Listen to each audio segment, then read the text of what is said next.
hit the record. Perfect. Alrighty, everybody, welcome. Today is Thursday, February 23rd. This is the Executive Committee meeting of Manhattan Community Board 1. I'm Chair Tammy Meltzer. We do have an agenda that we will run through this evening. We have two featured speakers. We'll be doing a resolution on the second one.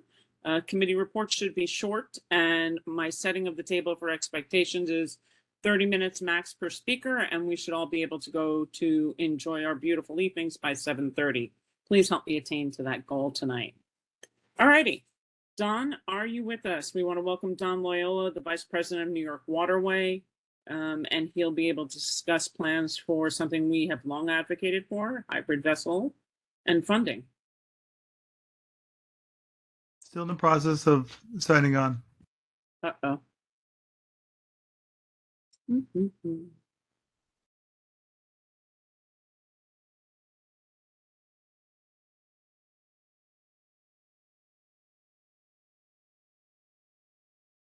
Yeah, WebEx is an interesting format. All right, so I think what we could do while Don's signing on, because I know our next speaker, we told her not to arrive until 6:30, is while Don's logging on, we've had February is always a wonky month, a bit short, and with school vacations and things like that, we were 2 committees shy of meetings this month. Does anybody have anything that's controversial that they would like to go first? He's on now. Okay, we'll just ask those 2 questions and then we'll be able to go sooner. Landmarks, quality, anybody have a resolution that you would like to go first, or are you going to leave it all up to me? Quality doesn't have a resolution, but we had, anytime we have the borough prison come, we have a somewhat controversial conversation, but we don't have any resolutions. Okay, perfect. All righty, then sounds like we will. Then the destination is on your left. Uh-oh, who's driving? That's Jason. Okay. All righty, let's get rolling. Let's welcome Don Loyola. Don, thank you so much for joining us this evening. How are you?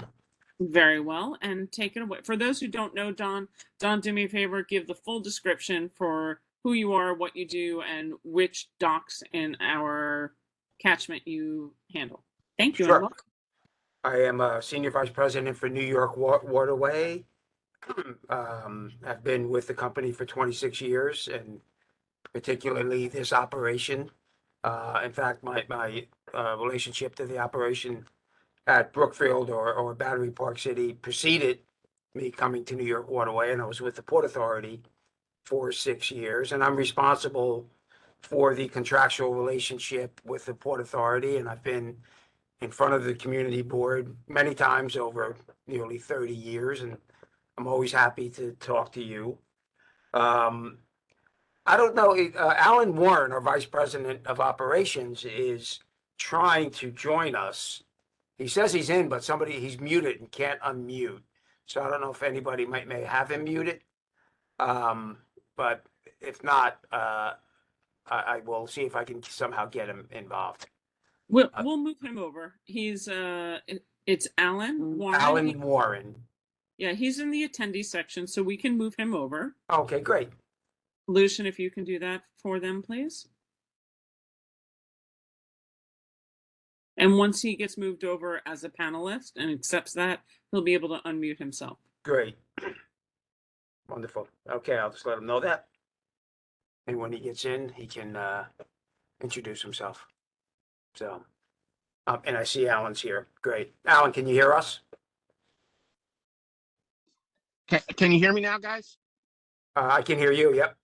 Okay. So, welcome, Alan. I'm the Vice President of Maintenance and Operations. I've been with the company 24 years. So, as my title says, I'm in charge of all the vessels. Donald's on the terminal side. And this project has been a pet project of mine probably since about 2017. With everyone's help, we've been driving this, trying to get this project off the ground. And as you've seen with the announcement, we finally have the support that we need. So, Don, I'll turn over to you again. And yeah, let me just I'll give you a little bit of background. So, We have a lot of conversations with the community about the boats, the noise, the emissions over the years, and we have really worked hard. In 2010, we were the only operators in New York Harbor to work with NYSERDA to add what are called DOCs to our boats to reduce emissions and smoke. That was followed up by another NYSERDA program where we upgraded a good portion of our fleet to Tier 2 engines. Most recently, we're working with New Jersey Transit to upgrade our fleet to Tier 3. And I'm happy to say that all of the boats that arrive at Brookfield are now Tier 3 engines. Anything that we build new is Tier 3. The next jump is typically Tier 4.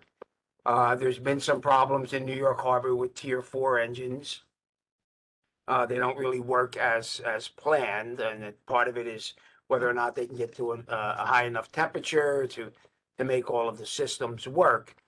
So we decided to jump over Tier 4 and go right to hybrid.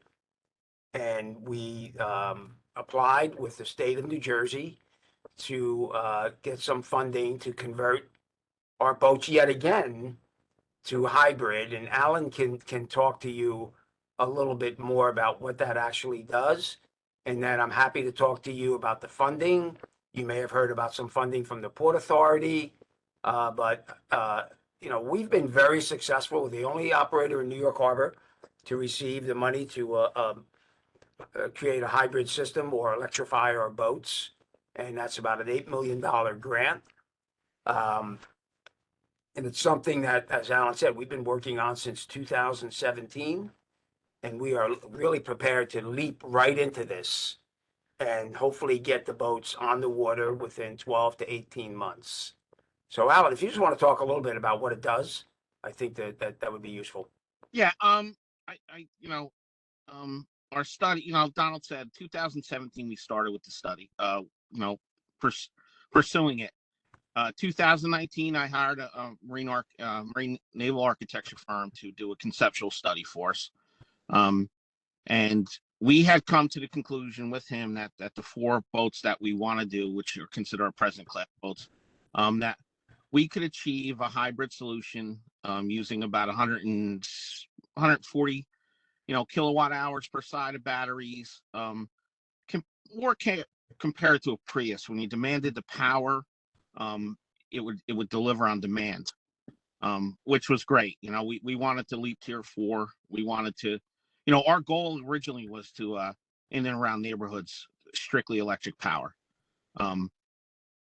I'm happy to report, since we received a grant, we've been pursuing it, that our goal now is truly to become reliant on electric, and there'll be no diesel engine running at all. With the evolution of the batteries in the last several years, since we started in the last 3 years, we are figuring we could put double the capacity what we had. So, to put it pretty plainly, we'll be able to operate 80 minutes on strictly battery, and without running generators. Our goal is, with that 80 minutes, maybe by the time the project we finally get more power out of it, we would lay up at a dock. The charging solution is another challenge we're going to have to come up with, but they do have it available. It's just a matter of, having enough power at the dock to accomplish that, where we could charge a boat in about 6 to 8 minutes, and this would take place on a Hoboken side. So the goal is here to be 100% reliant on electric power and not burn any diesel. We will have to have generators on board even if we accomplish that, because part of our requirement with this Coast Guard is we got to have a stable secondary power supply for safety concerns. But like I stated, our goal is really to become 100% electric. And we found, once we applied for 4, we got partial funding for 2. We think we can get 3 out of it. Our goal is to eventually convert everything. Once we get the first ones out of the way, it tends to become much easier. The process becomes easier. And technology is just going to get better. So, and like I said, our goal is really 100%, electric when we land at Battery Park.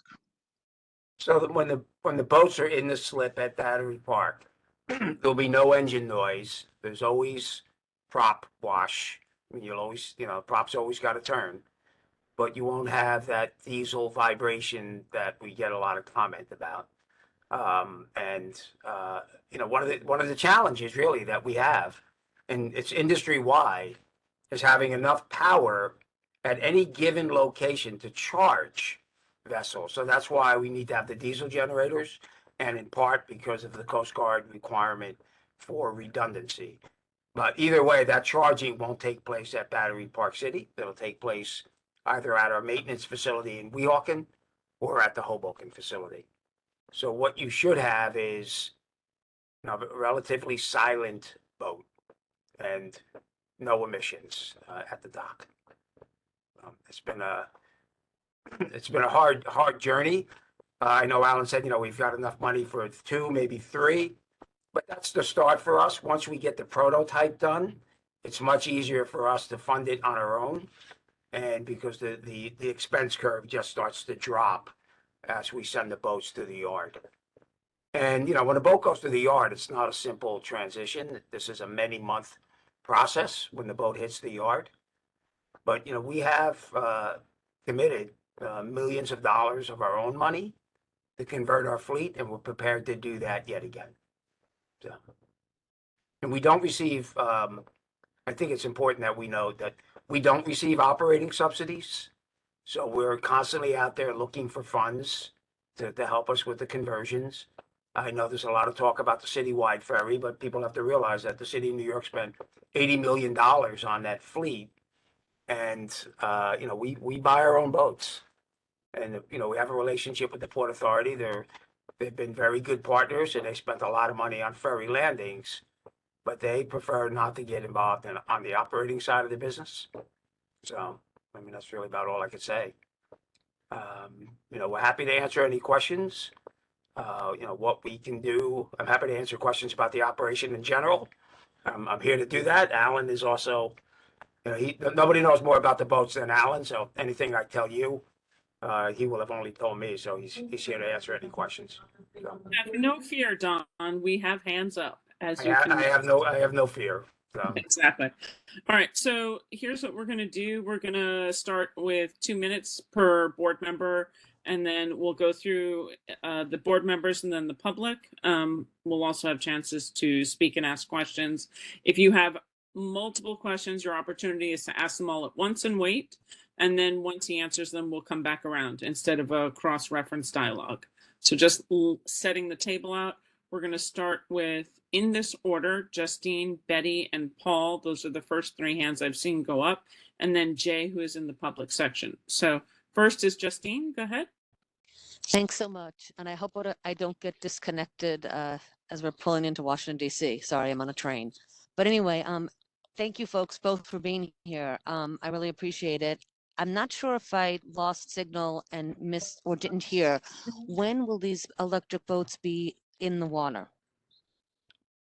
Probably between, go ahead, Alan. Go ahead. 12 to 18 months. We have to go through the bidding process. That's going to take, a good 6 months to meet all the requirements. It'll go right to the yard after that. And probably a 4 to 6 month conversion once they do hit the shipyard. So, summer of next year is our goal. That's truly our goal. Late spring, early summer. That would be great. Hopefully it's possible. Another quick follow-up question would be, you were saying something about the 4-tier boats not being optimal, and then of course I lost signal. Can you explain that? Well, or I could actually get it offline, but that's just not happening, right?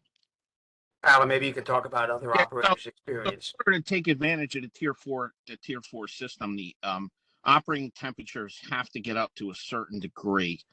And once they come down below that degree, their efficiency of burning, it's urea they burn, diesel emissions fluid, urea. They don't burn the proper amount. Especially when you're at the dock, they just don't get warm enough to take, to benefit for the efficiency of the emissions reduction. It's all about emissions reduction. Got it. so it's not going to work out. Thank you so much. I appreciate it. I think I'm going to lose signal, so I'd better let someone else go. Take care. Okay, Justine is done. That brings Betty and then Paul. Great, thank you.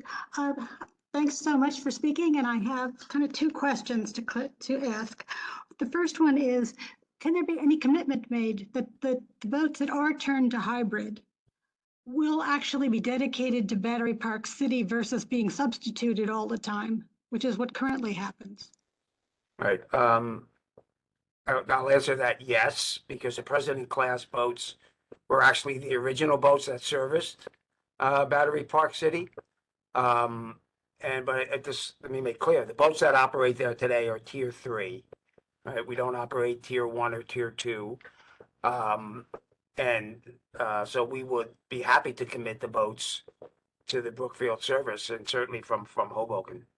The longer run boats, the downtown service, that might take a little bit longer because we would have to convert the catamarans, and that would be the next phase of this. So right now, the electrification is scheduled for the bigger boats that operate between Hoboken and Brookfield. And just to add to that, what Donald said, you know, actually an advantage to you guys. The only place that has power to support it right now is Hoboken. So you guys are definitely first on the list. We don't have it in any other facility, and it makes the most sense, and it's going to be the most convenient to do it at a Hoboken facility right now.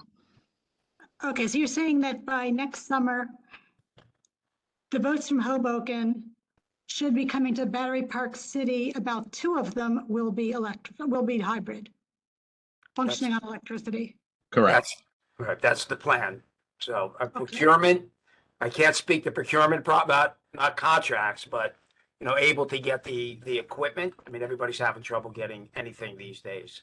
Okay. We think it can be done in about 18 months. So. Okay, great. And the other is there any kind of regulations or rules going to be put in place, since you're operators of the dock as well as using it for New York waterways? For any commitments to the other users, non-New York waterway users, and not New York City Ferry, because obviously they're not a problem. I'm thinking of things like Hoboken Golf Club and some of the others, which are really quite noisy and emit a lot of black smoke. So the Port Authority sets the operating rules for that terminal. It's a union terminal. I think before they introduce a new route, they generally have a conversation either with Battery Park City or the community, similar to the Staten Island experience. For the most part, the boats that come in there are, the citywide boats are tier 3. Mm-hmm. I'm not quite, Alan, I think the other boats that operate out of Pawlassook are tier 2, but they're relatively clean and quiet. Yes, correct. And then you've got the oddball that comes in there, the Liberty landing boat, right? And we don't, we can't prevent someone from coming in.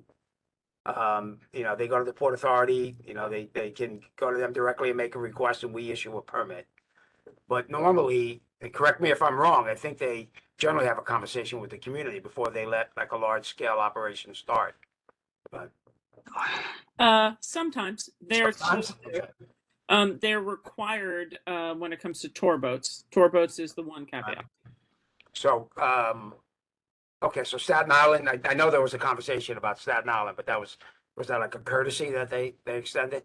Again, I see, for example, the Staten Island service, we were told this is their schedule, they're coming in, and I just had to make sure that I could accommodate the boats. That's how it works. The Staten Island one, it was part of a citywide initiative. Right. So that did come to us both with an EIS, environmental impact, and many other things. Right. So, Yes, well, thank you. And again, they're no problem. okay. That brings us, Lucian, you have your hand up. Do you want to go before Paul, or can you wait until No, I can wait. I can wait. Okay, so great. You'll go after Jay then. Paul Goldstein is next, then Jay, then Lucian. Okay. Do you guys have anything to do with the operation of the piers up in Tribeca, where we've had also issues with the same sort of pollution issues and noise issues. Are those your boats up there, 25, 26? No, our nearest landing would be at 40th Street. Once, Okay. so at the Midtown Ferry Terminal. I think you Okay. might be, are you referring to the citywide service, the Citibank service? That goes out of Pier 36? 20, I'm sorry, No, 26. 25, 26. Right. Those are boats that go just across to Jersey, or some of them go to Governor's Island, I believe. So, yeah, we've had some complaints about those operations as well. And if this could be a model for those boats to also, Actually, I think the boat that operates there is operated by New York Cruise Lines for Citibank. And they've actually, I think they made an announcement that they're starting, Alan, right? They made an announcement that they're going to build a small electric boat. I don't know if it's for that service, but they made an announcement. And then the other boat that you're talking about that goes to Governor's is a small, like 6-pack that, like a 6-passenger boat that services the glamping operation out there on the island. And that's a very seasonal operation, but we have nothing to do with either one of those. okay. I think to the point, I think there's a lot of, transit docking there for tour boats and things of that sort, and that's might be what you're referring to.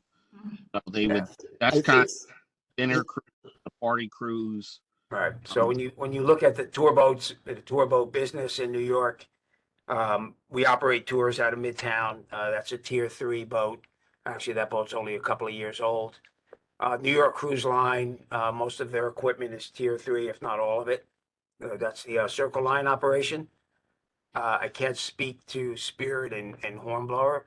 I don't think they've really made the leap to Tier 3 just yet. So Okay, thank you. you're welcome. Thank you, Paul. Lucian, if you can unmute Jay, please, who's an attendee in the public section. There you go, Jay, welcome. Hi, hi everybody, thanks. And hi, Donald, how are you? Hey, how are you? Good, good. So I just want to say something real quick. So the so-called Tier 3 boat, I think that is a specification for pollution. That's nothing to do with noise. From our experience is that when you said all the boats coming to Brookfield are Tier 3, but the other operators, like New York City Ferry, even the C Street, the newer boats that they send over, and the Goldman boats, they are significantly quieter than the New York Waterway boats. And for the New York Waterway boats, at this moment, it's not the president's cause, not the bigger ones. It's the smaller ones, like the Fence Natural, Robert Rowe, those ones that you're supposed to have repowered. Right. Those are the ones that they're so noisy. Those are the ones send so much vibration into our apartment.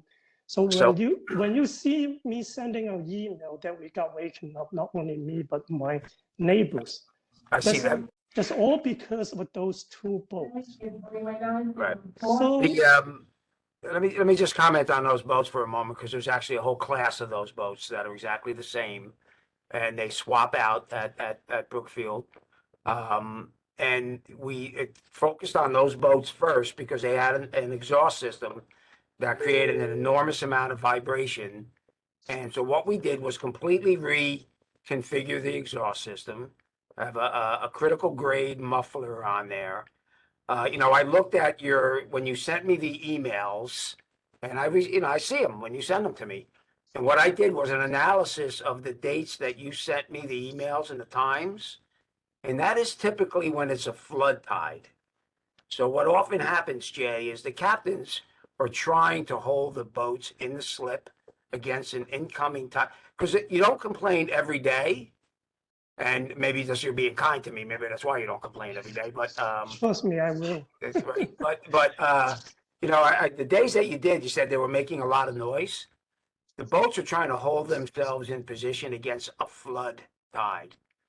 And, we've been asked to bring everything to the south side. I just can't comment on whether or not that's fair to people that live on the south side.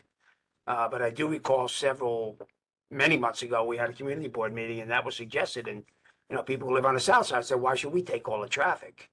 And really, twice as many boats dock on the south side than dock on the north.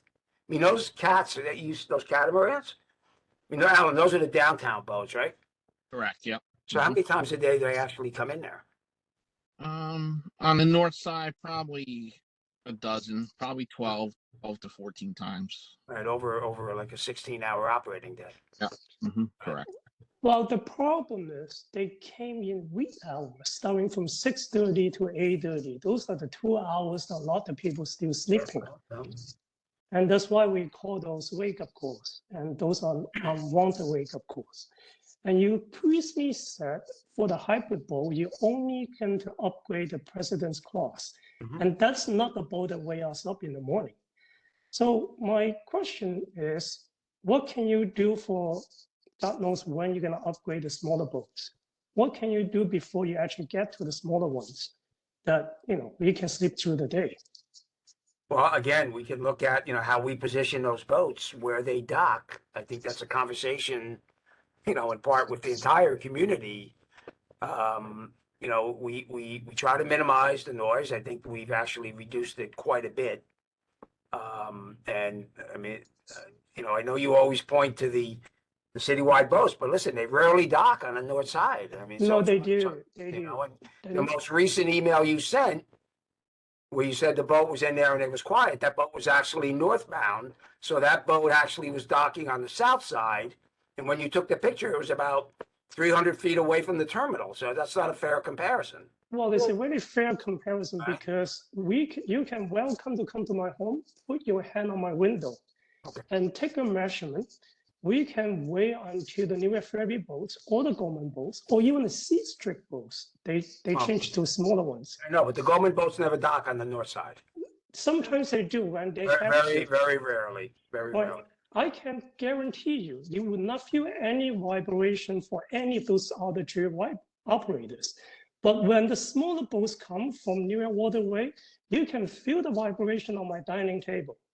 When the President's Class boat comes, you can feel the vibration on the window, but not as much on the dining table. But when the captains run up the engine in the morning, you can feel the vibration in my bathroom with the door closed. And that's why we call them wake-up calls. But you haven't addressed my question. How can you help the community not to get them wake up? And since you're not going to upgrade the smaller boats first. Because I said, the only thing I think we can do is look at moving them to the south side. And I'm not sure that's something that we can readily do without a conversation with the people that live on the south side and or the Port Authority. I mean, I've already- go ahead. Don, I'm going to stop. Okay. Because Jay, do you have any other new questions? And I'm going to comment on what Jay has said. No, I think I'm done. I'm just keep repeating every time the email that I sent. Don, I'd be happy to set up a meeting with the Port Authority so we can all come to the table and discuss this. We are not hearing the complaints from the south side as we do from the north, even with the increase in usage on the south. So Jay, stand by. Betty will coordinate. We'll get a meeting with the people from the building and with you, Don, and the Port Authority. That would be great. And I'm happy to do that. I really am. Yeah, that'd be great. That's Tammy. Right. You're welcome. Okay, so I'm going to mute you back down, Jay, sorry, and lower your hand. Question for you, Don. Can you tell us what your capacity currently is, what percentage of capacity you currently are with the expansion of the citywide ferries? And can you tell us what the occupancy and usage are of those citywide ferries as in the new runs that have been added? And then Lucian, it's your turn.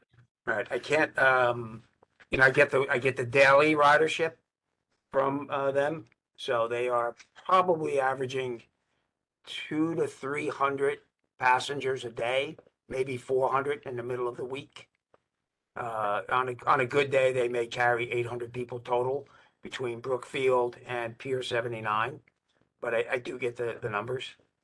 The capacity of the facility is greatly underutilized. If you understand, each one of those slips was designed to take a boat every 6 minutes. So in reality, you could dock there 10 times. So you could probably get 40 dockings an hour at that terminal and, offload 10,000 people, 12,000. I mean, we've done that in emergencies, but we're probably at about 20%, 25% of the capacity. So total dockings in a day. So you think for your total thing, you're at 25% currently? Yeah, I think so. I'd have to do the math and I'll get that to you, but I don't think we're much more than that, honestly. We'd love to see those numbers for capacity, and we'd love to see the numbers for the new, and if we can't get the ridership numbers from you, we can certainly try and get it from the city. Lucian? Thanks, Tammy. As you know, that there's other ferry services that have come to CB1 to let us know that they're trying to start up electric routes throughout the greater New York Harbor area, including one that will service Elizabeth, New Jersey. Mhm. So, there's definitely a huge interest with our board to do what we can to get more dockside charging stations in place to allow for more of our carriers to invest in hybrid technology or even pure electric technology. Should it get there, the battery storage get there to what they need, especially if they have charging points on either end. So for the question I have for you is for the Hoboken charging point, is that going to be carrier agnostic, or do you all have exclusivity over that charging location? Well, nobody's has exclusivity in Hoboken. It's a union terminal, much like Brookfield, so people can dock there. I think every boat is going to be different. We've had our own conversations with some builders from Norway that have kind of a quick charge system that every time the boat hits the slip, it starts to charge. But those are relatively small boats, maybe 49 passenger boats. We are familiar with the operation from Elizabeth. I think it's a ways off, but the operator is actually a very good operator, operates out of Brooklyn and runs the Atlantis, which is actually a dinner boat and a tour boat. But so I don't think anything is exclusive.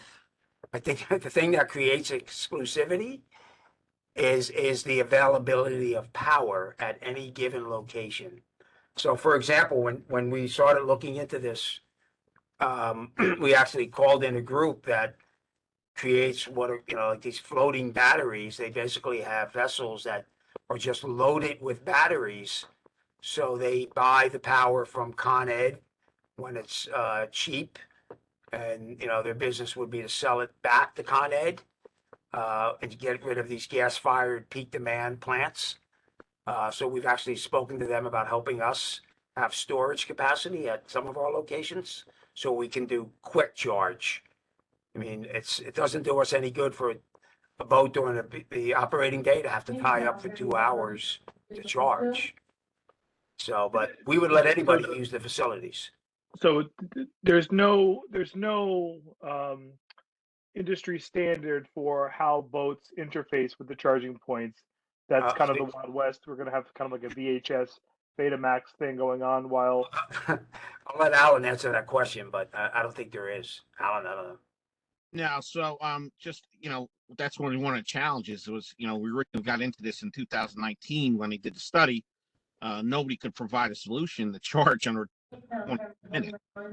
But to Donald's point, what you guys discussed, we're going with basically a battery storage site on land where the power would be generated while we're underway and stored, and we would just be taking stored power and putting it on board. Unless in not seeing anyone else's system, I don't know if it could be interchangeable. I don't know if it's going to be, I really can't comment on that. But one thing to say too is, I mean, especially Battery Park with busy and Elizabeth Ferry, it's tough for somebody to be sitting there for 25 minutes and taking up the space and and trying to charge in those conditions. So, I mean, I would think most of the charging will take place away from Manhattan, and also in part because of the rates are substantially different on the Jersey side. That's a good point that Donald That's just, understandable. you know, the power's not free. You know, we still have to pay, you know, we do have to pay per kilowatt. So, you know, nobody should be expected to take that for another operator. So, Thanks, everyone. Okay, hearing and seeing no other questions. Let me check the public section one more time. Hearing and seeing no others, I want to thank you, Don, for your time. Okay. Thank you for coming with Alan. Thank you very much. Alan, we would love you to also be at the meeting when we do this, because Don would like to share the love, to talk about the boats and the type of boats and the things like that. So let's try and see if we can get something on the books for March before we hit warm season. It does seem that the sound is always worse in the winter when we have no leaves or sound absorption and things like that. But we should get going on it before the summer tourist season is upon us, as I said. Happy to come up with a solution. Okay. Really are. All right. Thank you guys very much for coming. thank you. Thank you. Thank you. Bye. Oh, Betty, was your hand still up? Oh. Okay. Good evening. Okay. Okay, fantastic. Thank you. All right. Good night, Don. Good night, Alan. Thank you very much for joining us.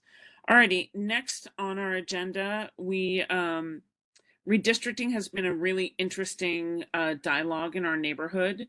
As everyone knows, we've gone from having 2 assembly districts to having 3 now, and having CB1 divided up in some very odd ways. We will be doing a resolution as part of public comment tonight.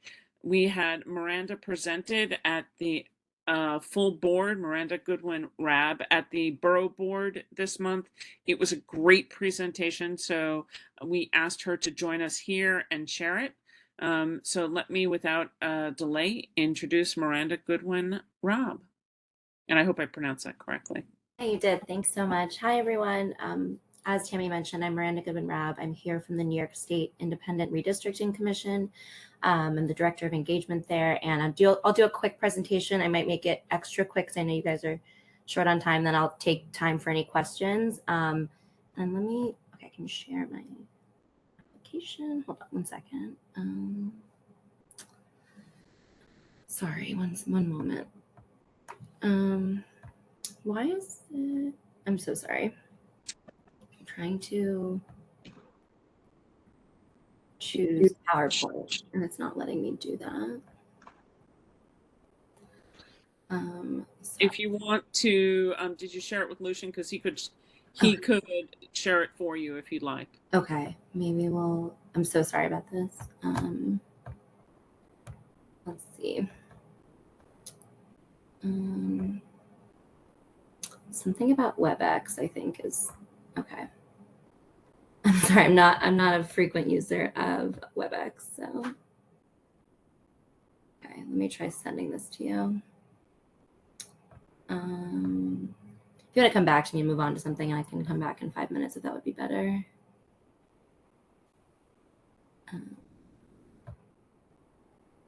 Whatever works for everyone.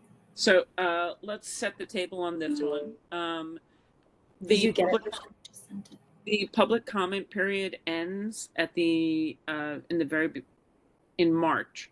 So the goal would be for us to do a resolution here. So oh, sorry, go ahead. Go ahead. I can just do a quick overview, kind of where we're at in the process, and then once the slides come up. But you know, basically, as a lot of you are familiar, state redistricting has been an obstacle course for the past couple of years, shall we say. So in 2014, you know, voters voted to create the New York State Independent Redistricting Commission. It's a bipartisan commission. The members are essentially appointed by the majority and minority leaders of both houses of the state legislature. So the Senate majority, Senate minority, Assembly minority each get to pick 2 people. And then those four get to pick an independent to kind of caucus with them. So it's a 10-member body. And we are currently in the public input phase. So as some of you may remember, the commission did break down on partisan lines in the winter of January 2022. We sent 2 maps to the legislature to vote on, which is the process that is enumerated in the state constitution. We have a map, it goes to the legislature, they vote it up or down. The legislature voted down all of the maps that were created by the commission in early 2022. And then, of course, there was multiple lawsuits. There was one lawsuit that sent the maps that the state legislature created for both Congress and state Senate. They sent those to a special master. And a separate lawsuit sent the assembly maps back to the state commission. So the band got back together, and now we're doing another public input phase. So we spent, in December, the commission voted unanimously on a single map for the public to review and comment on. The way that works is after 30 days of that review and comment period happens is when our public hearings started. So since January, literally every week we've been in a new region of the state. So we've had 10 public hearings so far. We have 2 more. The state constitution mandates that we have these 12 hearings in person in these 12 locations, but that doesn't mean we have virtual participation available for each and every one. So if anyone on this call or anyone wants to comment on anywhere from Harlem to Buffalo, they're still welcome to participate virtually at the remaining 2 hearings. So those will be, and I'll send, this will be on my presentation if ever loads, but I'll send an email as well. Those 2 hearings are next Tuesday and Wednesday, beginning at 5 p.m. And again, you can testify virtually. So we're really in the public comment phase of this process, right? We've created this draft map and we're looking for input. We want to know if people like it, if they hate it, if they want something that hasn't been done before. Really, there's nothing too big or too small. So I'd encourage you to check out the draft on our website, which is www.nyirc.gov. I'll put it in the chat. And you can play around with, we have an interactive map where you can play around with the districts, take a look at, the last 2022 version. It's a little confusing, right? Because when you say the old map, we're not sure if you mean the map that was from 2012 to 2021 or the map from 2022 to 2024. So, be as specific as possible with any of your comments. And I heard Tammy mentioning that you're going to be doing a resolution. The resolution, it's great if you say we hate this map or we love this map. It's really great if you tell us what you want to be, what communities you want together. That's really, redistricting is like a fun triangulation between the census data, laws such as the Voting Rights Act, the deviation laws, the numbers that we must meet, the numerical requirements, as well as public input and communities of interest, right? So I have a lot of respect for the 10 commissioners. They're really lovely, but they know that you're the experts in your communities. And so the more that you can tell us that the communities that need to be together within an assembly district to be best represented at the state legislature, that's the kind of helpful information, right? So really important things such as a community center that serves people that might not be obvious, right? If you say, well, the community center is on Center Street, but actually everyone who uses it, lives on Water Street, and therefore like the district needs to be drawn this way, right? Like as specific as you can be is really helpful. Things like natural boundaries as well. So if there's a certain street that, some people might assume Canal Street's the best boundary, but really maybe it's something else, right? So tell us as specific as you can be, and you don't have to be a cartographer to do it. You can tell us those things. Making a map is also very helpful, but details, devil's in the details. So as much information as you can give us, whether it's the kind of communities, why those communities need to be kept together, maybe it's language, maybe it's religion, maybe it's the shared use of a certain transportation system. Community of interest, it's a pretty flexible term. I think it's pretty obvious when some arguments are stronger than others, right? So saying we all like the color purple isn't really a community of interest, but saying we all rely on a shared economic interest or infrastructure or school is, right? So, yeah. And as Tammy mentioned, we'll be, so after these 2 public hearings, we'll, the map is due from the commission at the end of April. So we're really urging, the sooner the better. There's not an official deadline for public testimony, but I think logically, right, everyone on this call would understand that if we get testimony now, there's a higher likelihood it can be properly evaluated to be incorporated or not, right? Because, we don't all get what we want in this process, unfortunately. But if we got 1,000 petitions on April 25th and the map is coming out, let's say April 28th, it's a tough sell, right? But if we get those 1,000 petitions on March 20th, it's an easier sell in terms of incorporating public input into the process. So I'm happy to take any questions.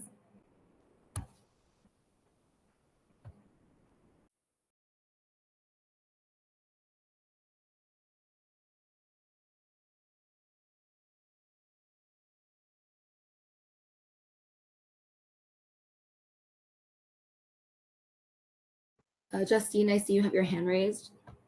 I do. Tammy, is it okay? Yeah.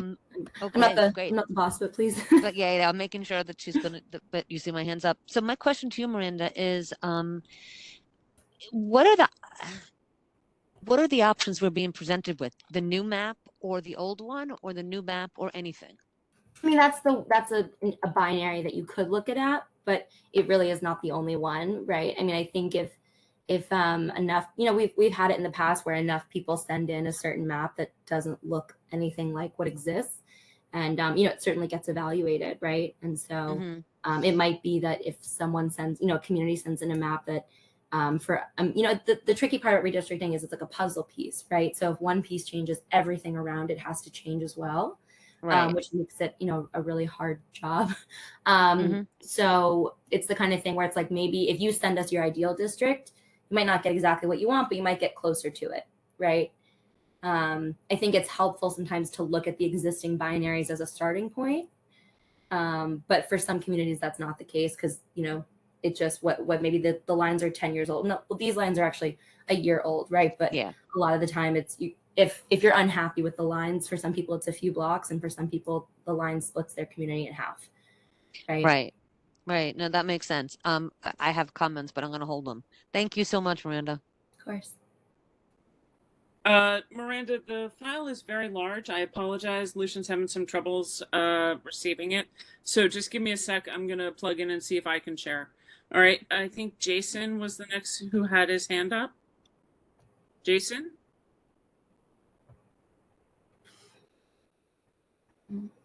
And don't know if he does or he doesn't. You said April. I understood that it was end of March. So the maps will be coming out in April. So the sooner the better for public input. Okay, give me one sec here. And I think it's, so just to remind everyone, this is a court ordered process that we're partaking in right now. So a lot of people are like, why are you doing this to us again? It's, this is the decision that the courts have decided on. So the exact hard deadline that the judge assigned, if I remember correctly, is like the last week of April. So again, if we get 1,000 petitions April 21st, it's going to be tricky for us to, really use the stuff versus March 21st. So okay, your slides are up. So thank you. Oh, great. How do I slide through them?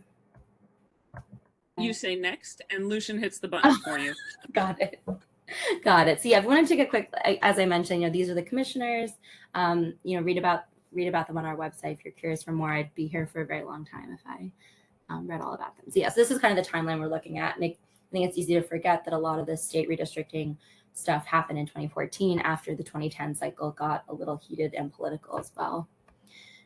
So in the fall, there was a court decision that ordered the state commission to redo the assembly lines through the IRC and not through the legislature. I can go next. Sorry, this is just some data about growth, not super important to Lower Manhattan, but fun fact, Brooklyn grew the most out of any county, which was 9%. They're very close to 3 million people. The general trend, of course, is population shift downward. A lot of the population loss happening in the state is happening upstate. New York City grew by 630,000 in the last census, roughly the size of Detroit or Memphis, just for context. So yeah, we can keep going. Yeah, and an assembly seat is about 134,000 people. Also, it's when you guys are looking at, there's some great tools such as District R, Dave's Redistricting, if you really want to get into the weeds of it, and the ideal size. They all have this built into the software, but the ideal size is 134,000 people. And we're allowed to go 5% above and 5% below that number. So yeah, we can keep going, if you don't mind. So yeah, so biggest thing is, what we're here, what I'm asking all of you to tell, your neighbors and community members is the community of interest. I think that's more in the next slide. If you want to keep going. Yeah. So like I said, it can really be a lot of different things.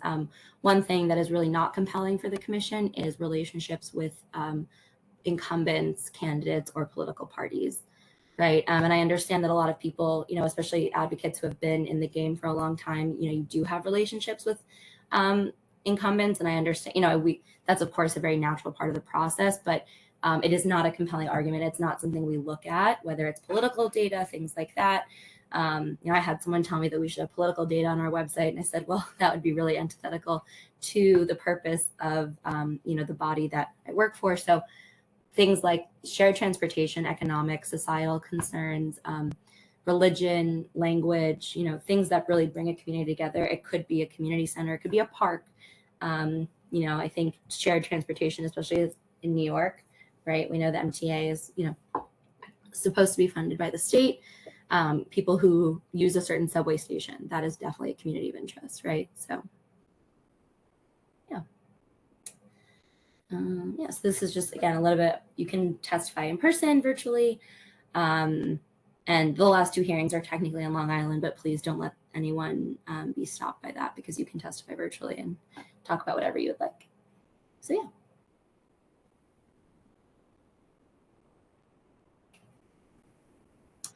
So I wondered, Miranda, if you can talk a little bit more about, particularly for Community Board 1, I don't know if you have the map, or, we can certainly look, and we were in our neighborhood separated now with, the one good thing, they joined Battery Park City, north and south. That's lovely. But then they took Battery Park City, Fidei, and parts of the Seaport, not the whole, but part, and shipped it off to Staten Island. And one of the things that is awfully striking to us is the fact that the way the balance works, obviously we have a lot of commentary about common interests being completely disseparate, right? Not at all the same.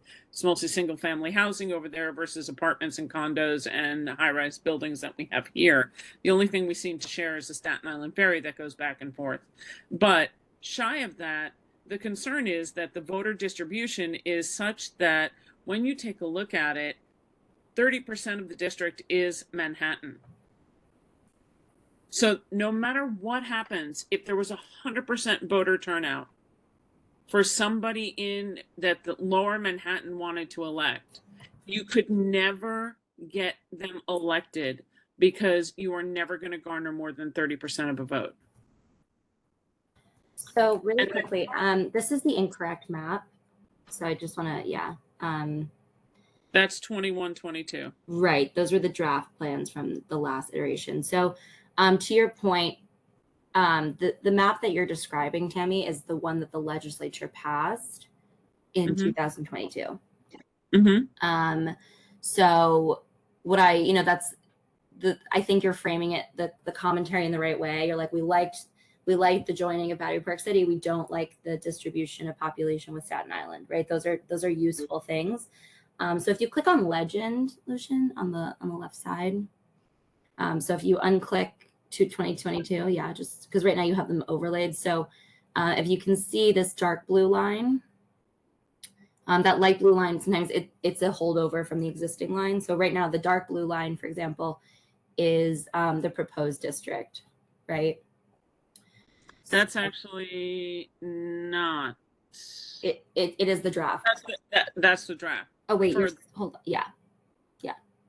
Sorry, I don't. The light blue line is a little confusing. It basically, if you click the water, it's a bug with our site. If you click like outside the district, I'm so sorry. This is something we've been working on with our team, and it's a little misleading. Yeah, so you got it gone. So now if you zoom out, you'll see this dark blue line is the proposed 65, or I'm assuming it's number 65. That's the proposal. And what's the bottom? So if you zoom out a little bit more, it encompasses Governor's Island, and I think it stops below Governor's Island. So it includes Governor's, just for argument's sake, Ellis and Liberty, correct? Yeah, well, it's tricky. Technically, the Liberty, Statue of Liberty is owned by Jersey. Get it bigger? Yeah, we can zoom in because, yep, that puts us back to 65 and 66, correct? That is the new, that is not the current map. This is our proposal. This is the what you're proposal. proposing, which, Correct. does it break up? I can't see it so well, Tammy. Does that break Can't up see Battery it. Park City? It does, right? It does. So it breaks us back to 65 and What's the 66. east border? So, this is the kind of thing where telling us the neighborhoods that need to be kept together is really important. Really, as much information as you can give. I will say, I worked in the city council redistricting as well. Assembly is the smallest level of state government, of any government, at least in New York City. So it's a really tricky number, 134,000 people. I don't need to tell anyone on this call, Manhattan, especially lower Manhattan, is incredibly dense, right? Adding or taking away a block, you can be adding 5,000 people easily. And, we can only go 5% above and 5% below. So about, a little bit 6,000-ish above that 134,000 number. I'm sorry. Can I ask, Is the battery is the park now would be out of our district? I can't tell. no, they're adding it back. In the current way, the current maps that we have, the ones that we had to do for voting for 2022, Governor's Island was out of our district. Yeah, it's all And, part of 61. well, Governor's Island actually was sent to Brooklyn. And, oh no, that's the Senate map. I apologize. Yeah, Governor's no. Island was sent to Brooklyn, but Staten Island, which was the 70% majority of the current map, had FIDI, World Trade Center, Seaport, and Battery Park City. So the question, Miranda, that we have is, we are not commenting on the voting experience that we had from 2022.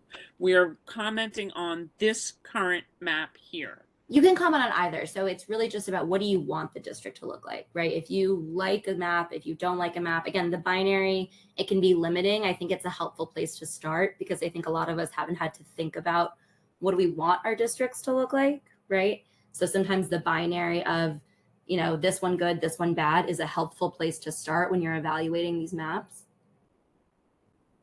Okay, great. Does that make sense? So because you can get creative and you could say, we only want Chinatown and Alphabet City together, right? Like you could tell us that. And if you had a lot of people echoing that sentiment, like that gets elevated, right?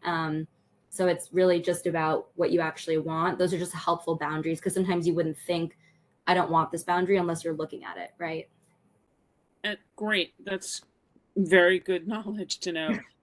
What can we do about reclaiming what is obviously more of a clerical mistake of Governor's Island being sent to a Senate district in Brooklyn? So that is not part of our purview anymore. As far as I understand, the special masters lines are final. I'm not sure if there's appeals to those lawsuits. I'm not aware of any at the moment. Okay. Yeah. But, Yeah. I do think that sometimes with redistricting, because you have Assembly, Senate, Congressional, and Council, right? And I always say that sometimes if something's not right in one of those, another level of redistricting can be the way to rectify it. So say, if you feel that Governor's Island should be in a certain Assembly district and that belief is emphasized because it's not in your opinion, the right Senate district, that's important to note, if that makes sense, right? We can't change anything about the Senate district right now, but I think emphasizing that you feel like for one level of government, it's not in the right district. Gotcha. So I actually have to run to another executive. I can take 2 more questions, but I have to run to another executive session to make another presentation. Anybody else on Pat Moore, your hand is up? Yeah, I'm sorry. Between my eyes and it's screen being so small. So is Battery Park in this new map? Is Battery Park out of our district? It's split between 65 and 66. Correct, as it was before. So for this proposal, let me just triple check. Sorry, this map is for our proposal. The dividing line would be, oh my God, sorry, this no. Maybe someone, okay, I'm sorry. I keep the dividing lines going back in Battery Park City. So North Battery Park City is back with Tribeca. South Battery Park City is back with FIDI and the Seaport. Yes, that's correct. In this map. It's just going back to more what it used to reminiscent be. of the previous maps, right? So if, so it's split. The question, Miranda, if, Mhm. will the current map that people voted in in 2022 be thrown out no matter what? Or, There's no guarantees of what will happen. I mean, the interesting thing is that, you know, this commission, this is the first time, even though this is its second go around, this is the first redistricting cycle that the state commission has been in effect, right? In the past, the legislature just drew its own maps. That was Yeah. it. So it's really hard to say, you know, the process as it's laid out in the Constitution is that we send these maps, whether it's the maps with the highest number of votes or the map with the highest number of votes, gets sent to the state legislature for them to vote on. And then if they vote it down, we get another bite at the apple. got it. And so right now, the only redistricting that we are able to opine on is the assembly one. That's the only one that people are actively seeking comment for, yes. Okay. Anybody else have any questions before we go through this? And my email's in the chat if anyone has other questions. But, you know, feel free to sign up on our website if you want to speak at either of the other hearings. It will be virtual, so please join us. We're happy to have you. Thank you very, very much. Thanks for having me, guys. Good night. Thanks, Miranda. Have a great day. Okay, so for Community Board 1 members, we do need to do a resolution on this. This is the newer map. And we're going to go around the table, and I'd love everyone to be able to give me points that they think, looking at our district, knowing how, if you know what the maps look like this year, how the voting system went with 61, 65, and 66, and the 3 sections versus being in 2 sections, as they say. So everybody's going to have a chance to have to add something because we're going to have to vote on that. So somebody volunteer to be first. Or you get voluntold.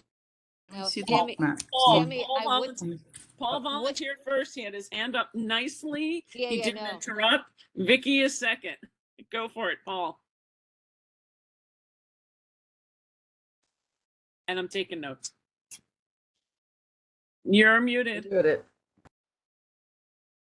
I was just saying I do know a little bit about this, considering I worked with the previous people who were involved in drawing these lines, et cetera, et cetera. And of course, I know that we had the 65th and, you know, we obviously had the lines divided between Deborah's district and Shelley's district. So that is how we had it for years and years. So that's not a huge change. And I don't know whether, I think that worked fairly well. I guess I would leave that to the people at Battery Park City and Tribeca to opt in or out for that, you know, whether it's worth, you know, putting up a fight over whether it's worth fighting over that. I don't know that it is. I think it worked fairly well. I think this community generally worked well with both those public officials and, you know, did fine. That's my feeling. But so I think the district, you know, making sure that Community Board 1, I think the lines probably would work okay under this system.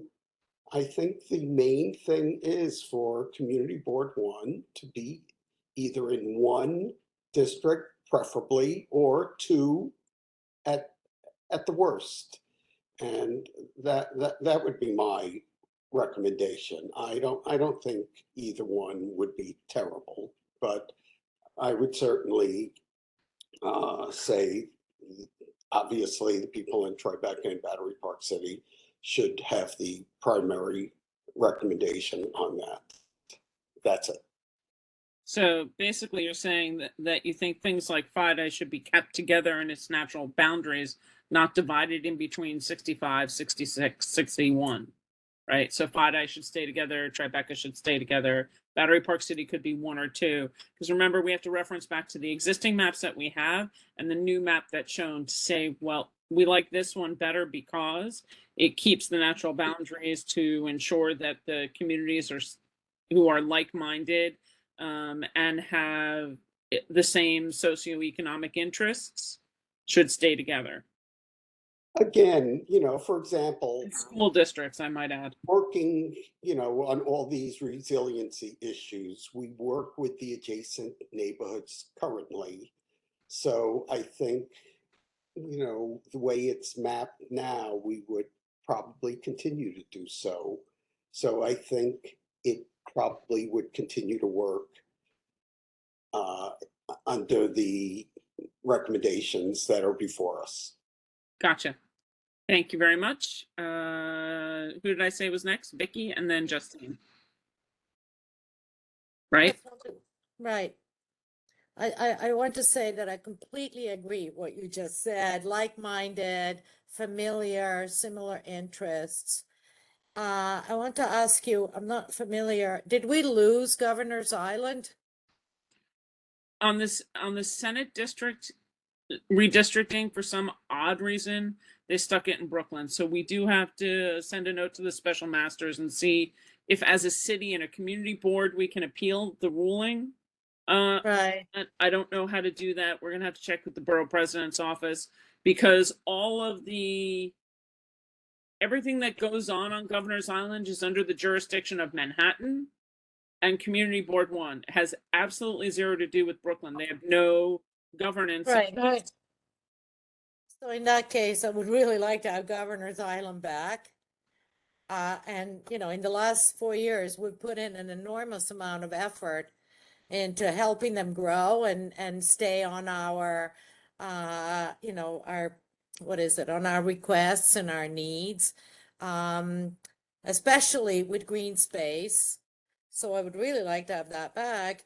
And I just think that I always liked thinking in my head that from Canal Street down, we have jurisdictions. So dividing Tribeca and losing part of Battery Park City in that what seems to me as an arbitrary line is troublesome. I would like to have that entire community, which is so, congruent in interests, to stay together, so that we don't have to, reach out to them to see what we all think alike. I just think changes for communities are difficult, especially after a long time of cooperation. I'm sorry, that's just my thing.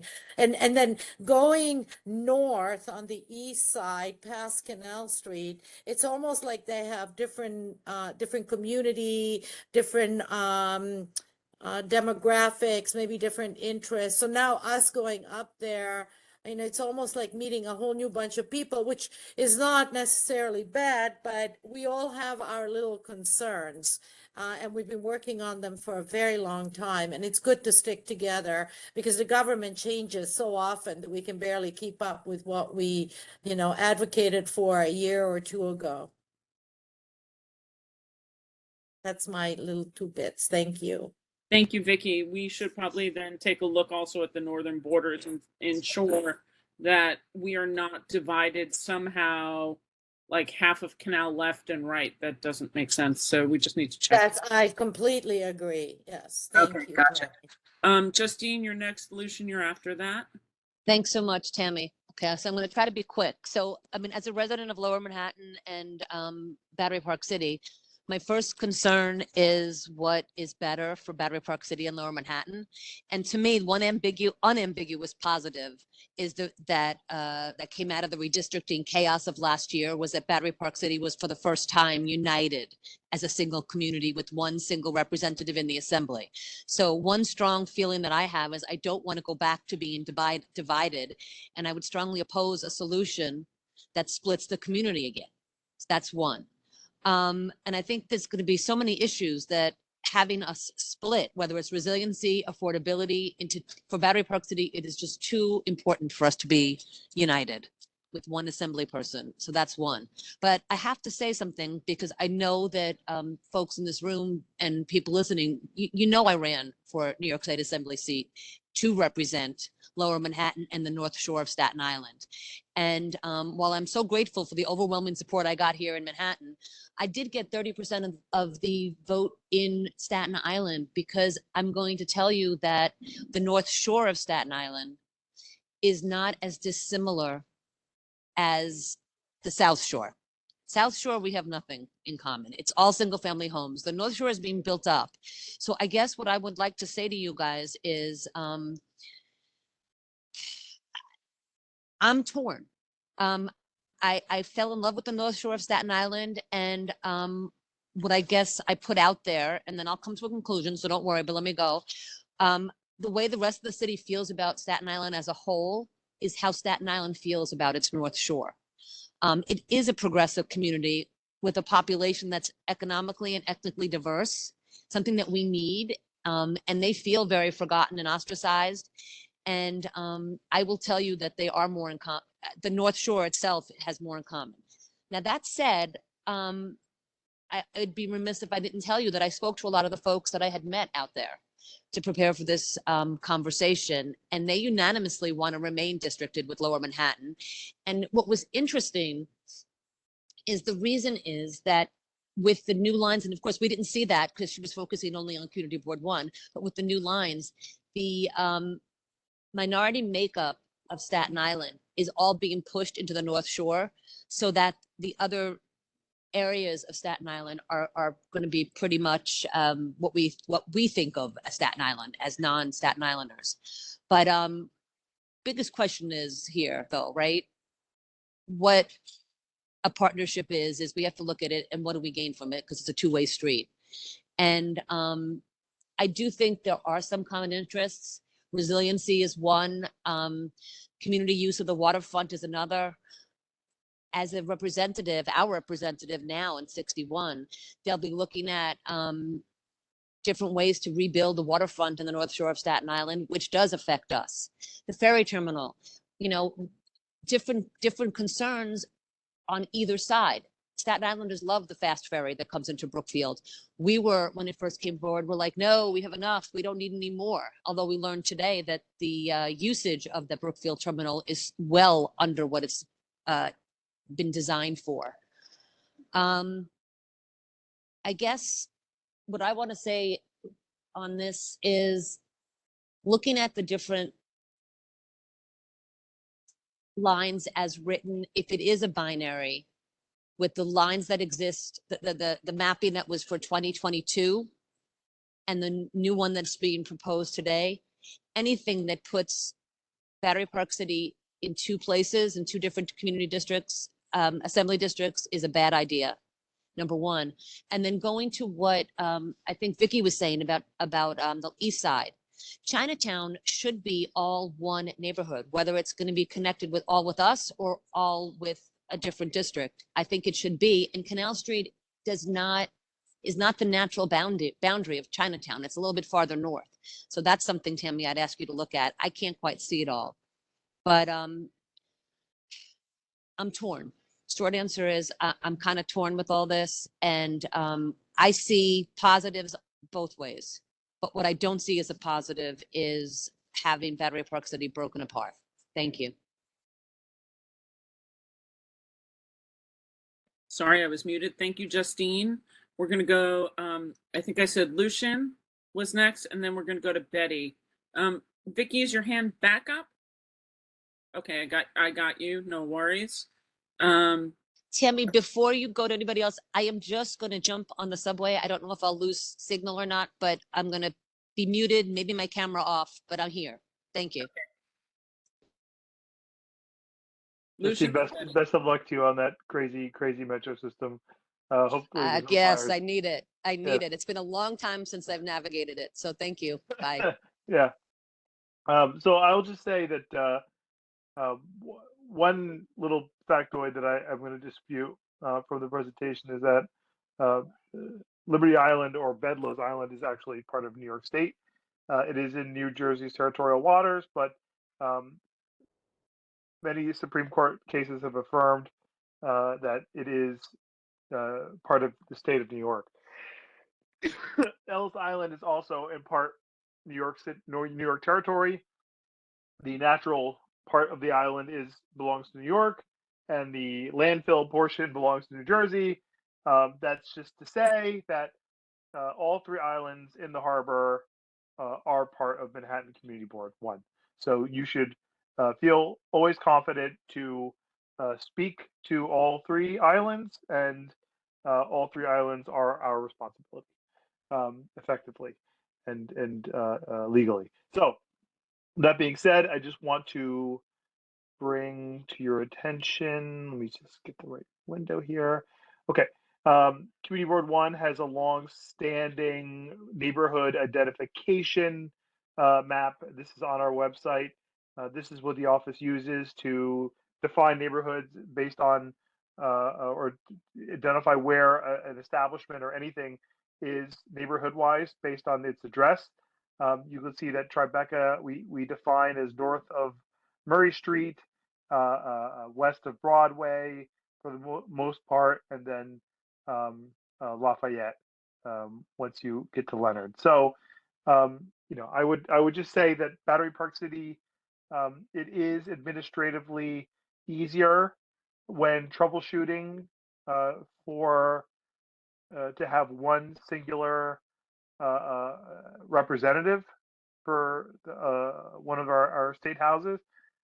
It's not the end of the world, but it also tends to be easier for residents of an enclave like Battery Park City that is wholly separated from the rest of the district by a very natural border, which is West Street, to all kind of have a common representative, since there is so much other commonality.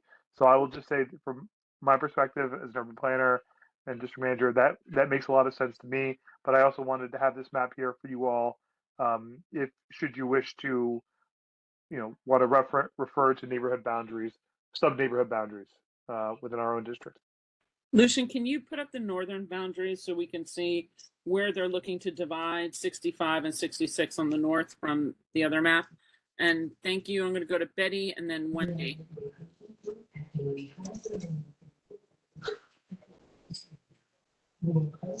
Center Street is the dividing line.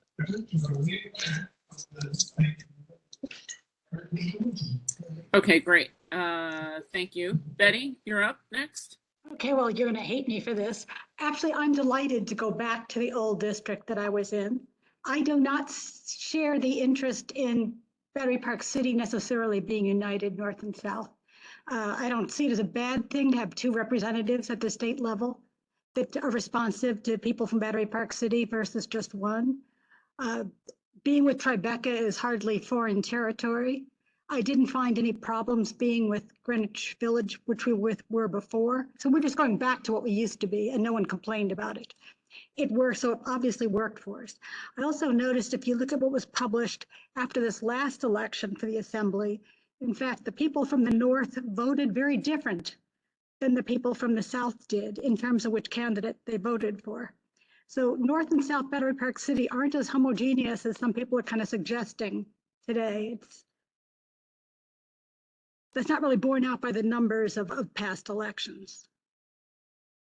So I have no problem with the new one. It wouldn't be do or die if it's changed. I'm glad to see that Chinatown is being more reunited by letting the east side of ours extend up farther north so that it captures the rest of Chinatown with it.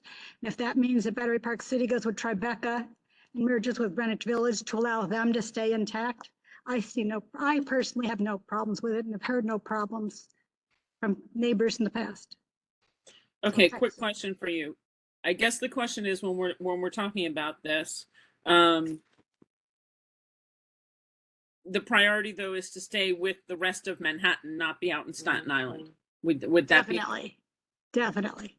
We just don't share very many interests with them at all. Okay, thank you, Betty. All righty. Let's see who's next. Anybody else? Hands up. I think you said I was next. Ah, there you go, Wendy. You're next.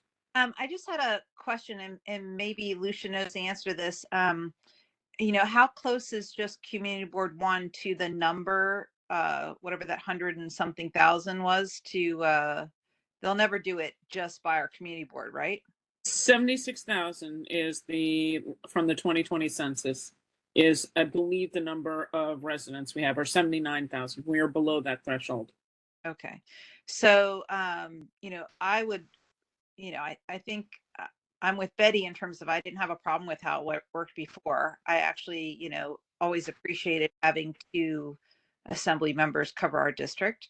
But in theory, I think, it should be Community Board 1 united if we could. And then the question is, who do you pull in? And I think it would be much more logical to pull in Greenwich Village or, Soho or people north of us versus Staten Island.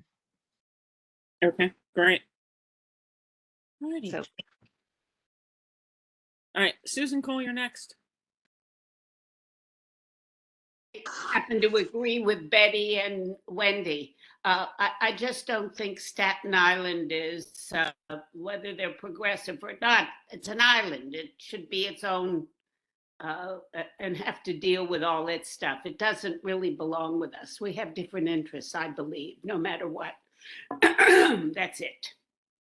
And I like having a little more of Chinatown, but up into Mulberry, I guess, in Mott, but I still think that a canal is an okay border. That's me.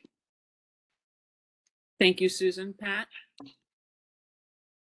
I have to agree with Betty and Wendy and Susan. And also, you know how I get pissed off because Greenwich South is never identified as its own little community. We're always lumped in with Fidei, but yet we're not treated like we're Fidei. We certainly are not Staten Island. So I would definitely, I think that we have our own problems and our own concerns, and we don't need to be lumped in with Staten Island. Gotcha. And so whether or not Battery Park City stays together as one unit, which Right. would certainly be convenient, and I know that was one of the goals when the legislature met, was to have one district because of its one state authority, like Roosevelt Island is one. But either way, we believe that Battery Park City and parts of Fidei are only linked for natural boundaries with the neighbors next to it, not with the ones across the river. Okay. Alrighty. I gotcha on everybody. Do I have everybody else? Lucian, can you do me a favor and show me the northern border of 65 and 66 as they have it in the new map? Because from what I understand from what the group is saying, 61, 5, and 6 did not work. Let's take a look and see where the divider is to ensure that the right natural boundaries are there. And if you can zoom, oop, wrong way.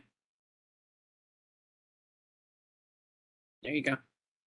So what we're looking at with that light line is the boundary comes across Vesey Street, I believe that is, all the way over to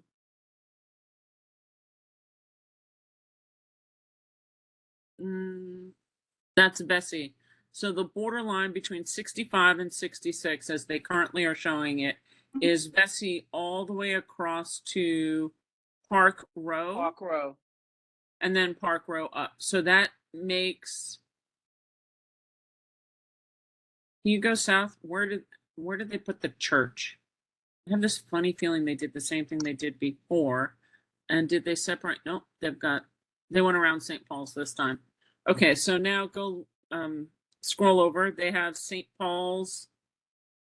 Okay, yep, they connected them back in. So the last set of maps that they had at St. Paul's Chapel separated from Trinity, which made no sense at all.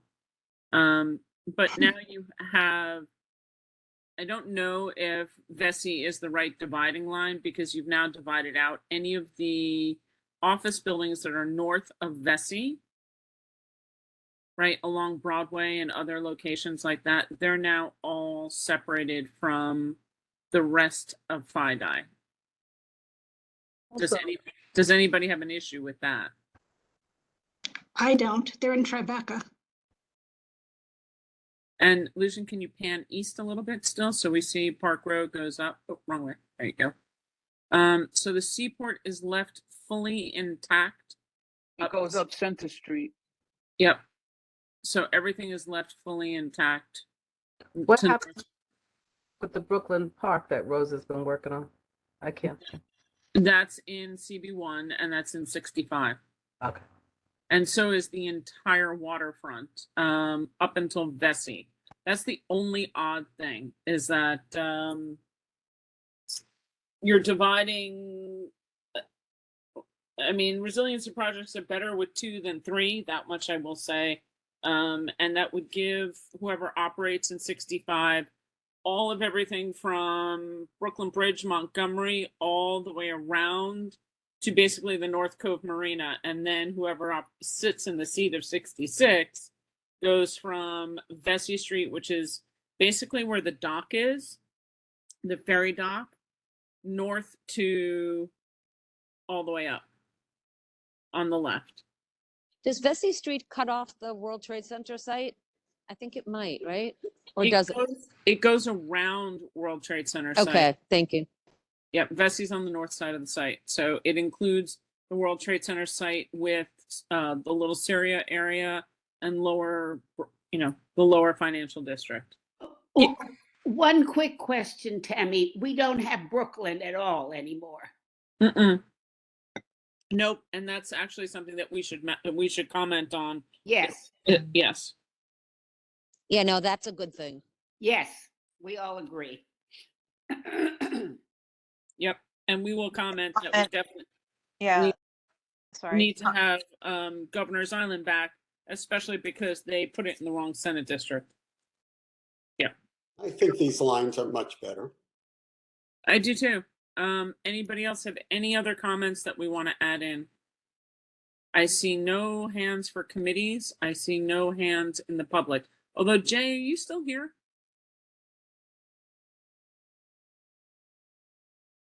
Jay, if you're still online, I'm going to request to unmute you and see if you have an opinion on North versus South and having 1 Battery Park City versus 2. Hi, Hey Jay. guys, I'm still here. Thanks, Tammy, for letting me speak again. I actually prefer to have 2 Battery Park cities split just like before, for the reason that we have more representation from my, from the state level and so on. Mm-hmm. So you're thinking 2 assembly members to argue with the Battery Park City Authority better than 1. Absolutely. Okay. Thank you very, very much. That's great this is, part of the dialogue of what we want to hear. So thanks, Jay. Yes, Tammy. All right. So with that in mind, we can, I think we kind of know where we're going on this. We've all agreed that of the maps we are opining on, we think that Community Board 1 should be no more than 2 assembly districts. And we think that we should not be linked with Brooklyn or Staten Island, but more with the neighbors that we have across the street. And Ellis and Liberty Island and Governor's Island are going to all be part of us. Governor's Island especially must be linked with the Seaport District and Manhattan. Resiliency measures should be kept in 1 to 2 districts, not 3, and kept together as much as possible. Assembly, ensuring that the areas of FIDA are not separated. Now, technically, if you take a look at the catchment zone for the Downtown Alliance, they are cutting off. It's not technically north of Chambers is what they consider Tribeca. It's the triangle below Canal that ends at Chambers. So they are cutting off the assembly district from Chambers to Vesey out of 65. So that is different from the way it used to be. But we're thinking that that's okay because that area shares a lot more commonality with Tribeca than it does with the mostly taller buildings in FIDI, correct? That's what I heard. Betty Kay has her hand up, so you go next. Betty? And then the only other thing that I heard was Battery Park City should be represented in Manhattan, connected to its neighbors within Manhattan and connected to the resiliency. It can be connected with Tribeca and connected with FADA as two separate or as one. That either one is fine, but it is definitely not to be connected with Staten Island. Betty, is your hand still up? Yes, my comment was going to be, I also think a positive that the more Asian population that we have within our district is now united with Chinatown, which gives them a more formal voice of not splitting up that population. Thank you. Yeah, that part is a very strong plus. Yep. Got it.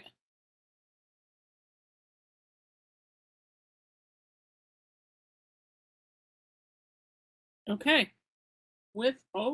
Thank you. They keep feeding me back here. I'm like a caged bird. Okay, love it. All right. I think I have all the notes that everyone has given me. Does anybody else have anything else that they want either in the public to say or on the board to say before I call the question? Seeing no other hands, I'm calling the question. Do I get a second? Second. Fantastic. I'm going to go by affirmation. So I'm going to assume everybody's got a camera on, please, for voting. And we will assume Vicky camera, Pat camera. Thank you. Alice, if you can. Sure if Alice is still here. Okay. So I'm going to assume based on all the conversations that we've had and everything that's been said, we'll put this into a resolution. I'm going to assume everybody's a yes unless I am calling for. Are there any no's? Are there any abstentions? Tammy, I think I need to abstain. Justine. Justine abstains. Are there any recusals? Hearing none, we are done. And thank you very much. It's 7:38. I really appreciate everybody. I love the fact that we kept to time. And please enjoy your nights. I will see you, please, please, please, please, please, Monday. If you are on the Waterfront Parks and Cultural Committee, you are required to be at the Estuarium meeting, which is a Zoom meeting. Anybody else who would like to listen from Youth and Ed and others, it's going to be a fantastic presentation by Hudson River Park Trust with some breakout rooms. I encourage you all to attend. And then I will see you with the full board. We will be at the Borough President's office. Is Monday's meeting at 6? I have to go check the calendar. And You had it at 6 on one calendar, 6:30. So I think it's at 6, but you should. I'll double check and we'll resend it out. Thank you for that. With that, I'm calling the meeting adjourned at 7:39 and stopping the recording. Well done. Bye-bye.